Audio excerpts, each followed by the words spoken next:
இந்த எலுமிச்சம்பழம் இலையை வச்சு எல்லாருக்கும் பிடிச்ச மாதிரியே சுவையான சட்னி செய்ய போகிறோம். வாங்க எப்படின்னு பார்க்கலாம். அப்படியே மறக்காமல் ஒரு லைக் போட்டுருங்கப்பா. எலுமிச்சந்தழை சட்னிக்கு என்னென்ன பொருள் இருக்குதுன்னு பார்த்துக்கலாம்ப்பா. கடலைப்பருப்பு, எலுமிச்சம்பழம் தழை, மரச்செக்கு எண்ணெய், வரமிளகாய், புளி ஒரு துண்டு, கல் உப்பு, பெருவெங்காயத்தூள். மரச்செக்கன்னு ஊற்றிக்கலாம். கடலைப்பருப்பு, வரமிளகாய்,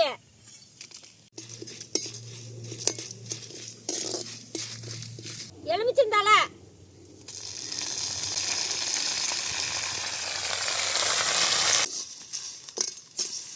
புளியோர சொல்ல போட்டுக்கலாம். பெருவெங்காயத்தூள், கல் உப்பு,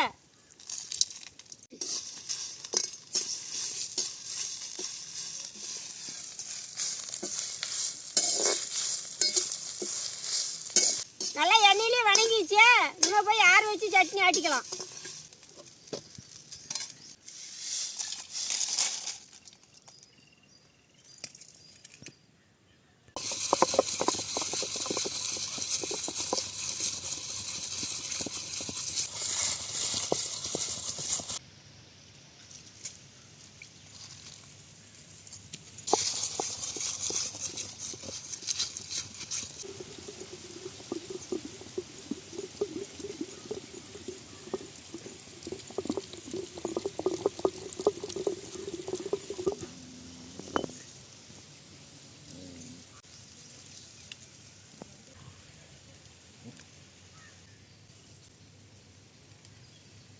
சட்னி ரெடி, வாங்க சாப்பிடலாம்.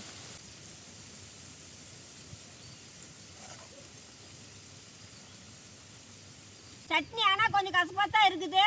ஆனால் இருந்தாலும் உடம்புக்கு ரொம்ப நல்லது. நீங்களும் ஒரு நாளைக்கு வீட்டில் செஞ்சு சாப்பிட்டு பாருங்கப்பா.